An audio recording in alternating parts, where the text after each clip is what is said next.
biggest regrets I have about centering my husband in my marriage, particularly in the beginning, is when our kids were little. We didn't really do a lot of things with my kids because my husband didn't want to. The reason he gave me is that he worked all week, he was stressed out, he needed to relax. And so I didn't want to do things on my own because I was convinced that we needed to do things as a family. And since he didn't want to do it, we didn't do it at all.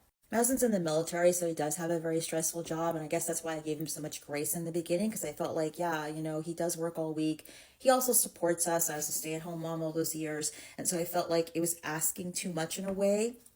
And, when I talk about doing things, I'm talking about like really basic stuff, like just going to the park or going for a walk, not even big things. And he just didn't want to do it. The viewpoint that my husband had and has is that his free time is his time. And free time to him is on the weekends when he's not working. And he feels like I should be able to do the things that I want to do.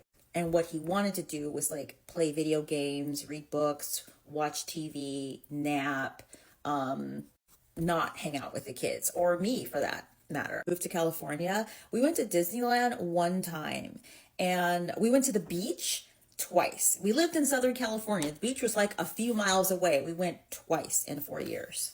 I really should have done more things with the kids on my own, or maybe connected to a mom friend and did things with her. It's just because I centered my husband and everything so much. I just didn't want to do anything without him. And so I feel like my kids kind of had to pay the price for that. And I feel a lot of guilt about that because I should have realized then what I've realized now, which is that my husband views spending time with his family as a chore, as an obligation, as a source of stress. And he's actually said that to me. He's like, spending time with you and even the kids, that's a job. It's like stressful for me. I guess his thought was, when I really talk with him about it, if it's my choice, I would rather not do it. But if you want me to do it, I'll do it. Which of course puts all the pressure on me, because now I feel like I'm nagging you and pressuring you to do something that you don't really want to do. And like, why would I do that? They're now 14 and 11. And, we'll never get that time back. That time when they're little kids and they're so much fun to play with and do things with. We'll never get that time back. And it's all because really I just centered my husband in everything. And I wanted to defer to what he wanted or didn't want. And because of that, my kids missed out. And I feel a lot of guilt about that. And I'm just so regretful about it. And see, I'm really of the thinking that centering men is actually harmful to men as well, because both me and my husband thought that having a family was what we were supposed to do. Getting married and having children was what we were supposed to do. And we also came from some pretty significant childhood trauma in both in both of our lives. And so we thought, we're going to get married, we'll have a family, we'll do it differently, and it'll be healthy and it'll be a good thing. I don't know if we ever thought about, is this what I really want for myself? We kind of thought it was for some higher purpose. Whenever I would talk to my husband about like my single days especially, he kind of looked at it like, wow, you were kind of selfish. I'm like, what's selfish about it? But in his mind, he thinks that living for yourself, doing the things that you want to do for yourself is selfish. Now he does that now, like I said in a video, he thinks his free time is his time, but he feels like, well, I'm owed this time because I worked. I spent all day doing in service to other people, doing my job. Now I'm allowed to have my own time. Now I should be allowed to do what I want because I kind of, put in my time. I really think if my husband and I had not been like brainwashed in a way with these traditional ideas about family and about marriage, it would have freed both of us to make choices that were the best choices for us. And it may not have been getting married or having a family. Now, this is my conclusion. My husband would never say that. He's still on this train that, you have a family, you get married, it's what you're supposed to do. And it doesn't matter if you want it or not. It doesn't matter if you enjoy it or not. It's what you're supposed to do for the greater society, blah, blah, blah. So one of the biggest regrets I have about centering my husband in my marriage, particularly... So much of how I would behave in a relationship now or at any point in the future is based on personal experience and what I have seen other women go through. When a man is not centered in a relationship, you have so much more energy for yourself and to pursue what is actually important to you, your goals, your desires, how you want to live your life. I realise now that there are so many things that I just wouldn't do in a relationship, and it is because I do not want to centre a man. I do not want a man, a husband, a male figure to be the centre of my world at any point. I actively want to avoid that. And the content that I stitch is important because it gives me the language to articulate why I feel like that and why I wouldn't centre a man. And this isn't me just being like a man hater.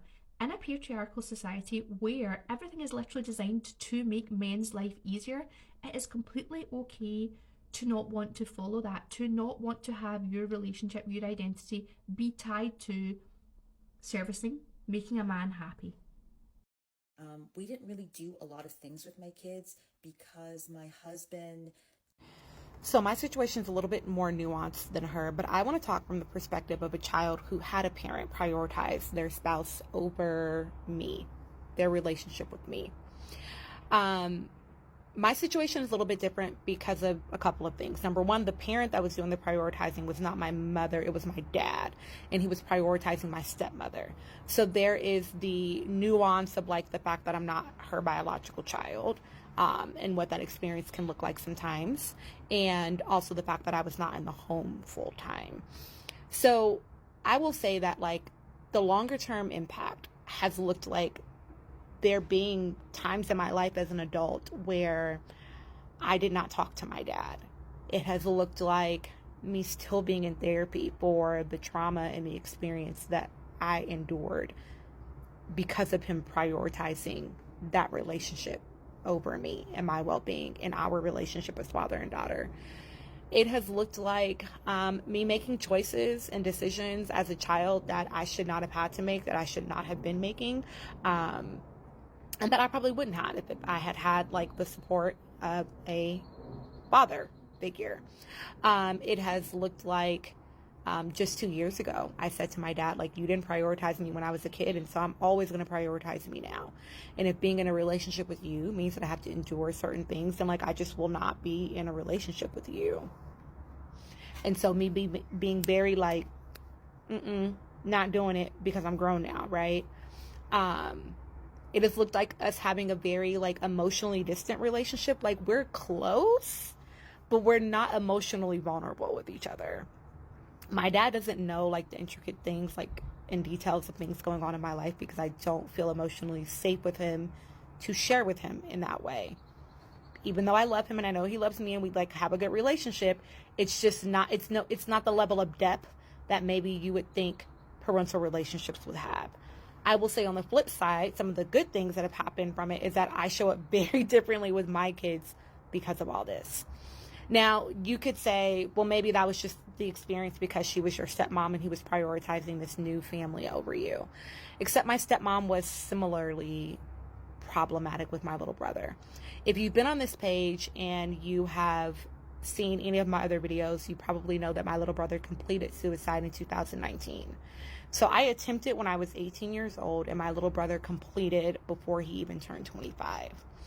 And it's no secret, I've said this to my dad, that I feel like part of what contributed to my brother's decision to make such a final choice at such a young age is because my dad chose to prioritize staying in the marriage, staying in the relationship, even when it was not a healthy environment or an environment that was conducive to my brother's well-being. It was full of toxicity. And because my dad wanted to break the cycle, right? He watched his mom get divorced in the 60s and she's this amazing woman, went and got her master's, raised her 3 kids as a single mom. But like he didn't want to do that to the mother of his children. He wanted to be the husband that stayed, but at the expense of his children.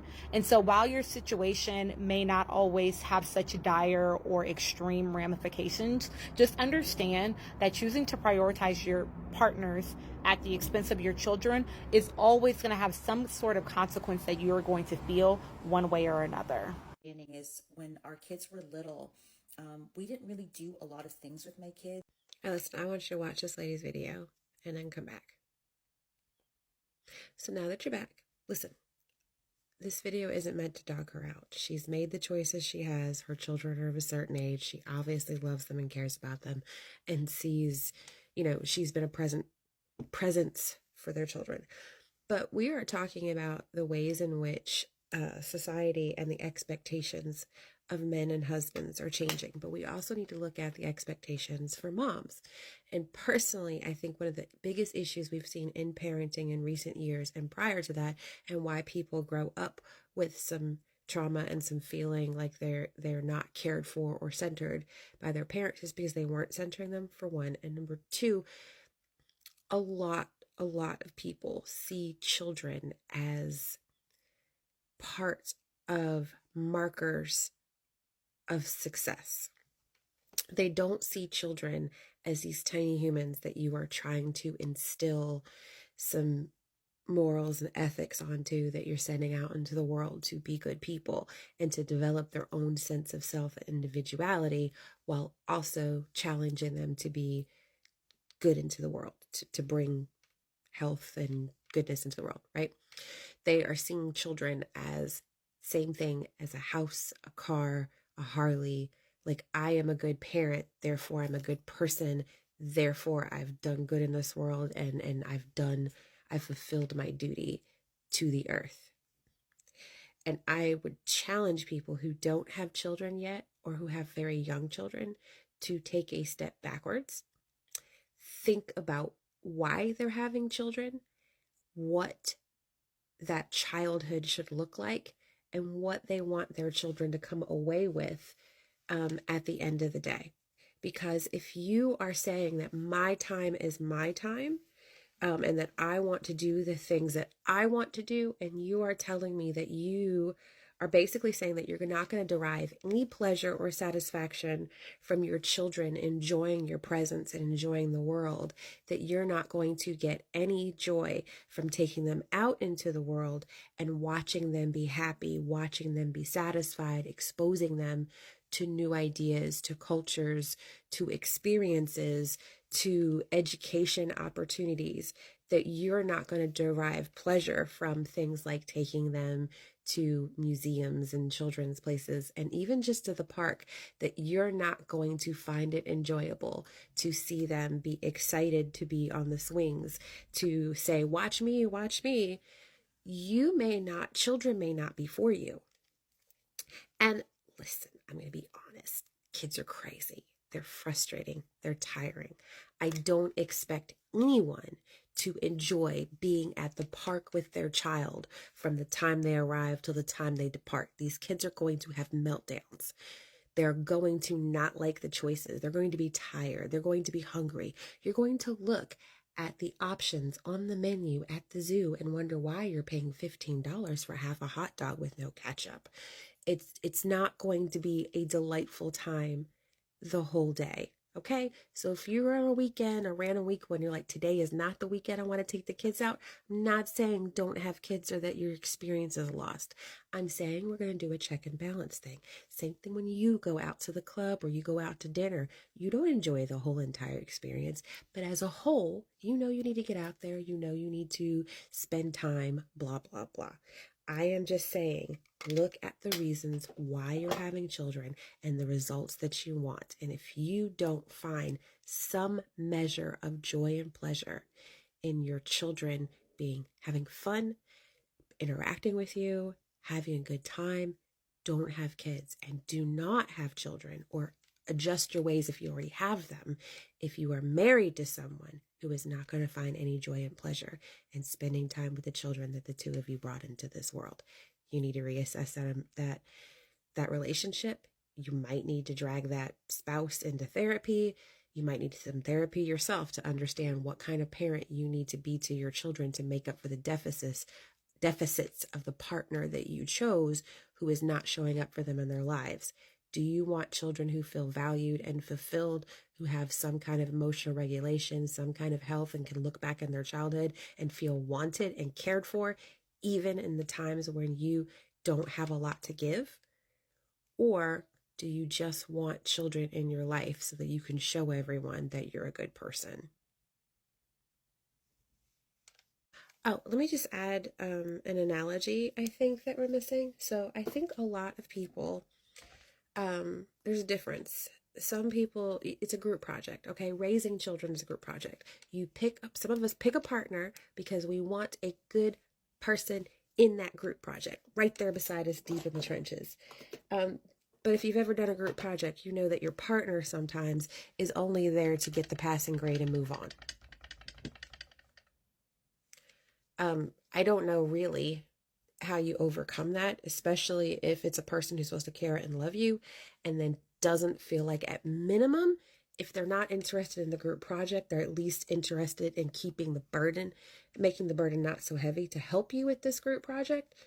You got to do one or the other, preferably both. Okay, preferably have a partner who views the project as something they're also interested in and would do in their spare time, and someone who doesn't want you unnecessarily burdened too heavily with the primary duties of that group project. No, some people are just here to get a passing grade, and that is not good for your children, and it's not good for the partner who's carrying the majority of the weight. They will be overburdened and tired, and they will burn out and eventually find another group project, one that makes them happier, with less labor, with a partner who holds up their share. This is so true. And I remember, like, my husband used to tell me that, your job is a lot easier being at home with the kids because if you wanted to, you could just take a nap. A nap. I never forgot that when he said that because, like, I've never taken a nap especially when my kids were little. I never took a nap ever. Like, it's so crazy that he would say that. But in his mind, because I wasn't in a traditional work setting, then I could relax if I want to. And he's actually serious about the nap part because, like I said, I work night shift as a CNA. So there are times when my husband is alone with the kids during the day because I have to sleep, where he is literally, on the couch, taking a nap, resting and relaxing, watching TV, because to him, that's what being at home and taking care of kids is. It's doing a few tasks, doing these tasks here and there, then, putting them in their room to play by themselves or whatever, and then you take a break and relax on the couch and do whatever.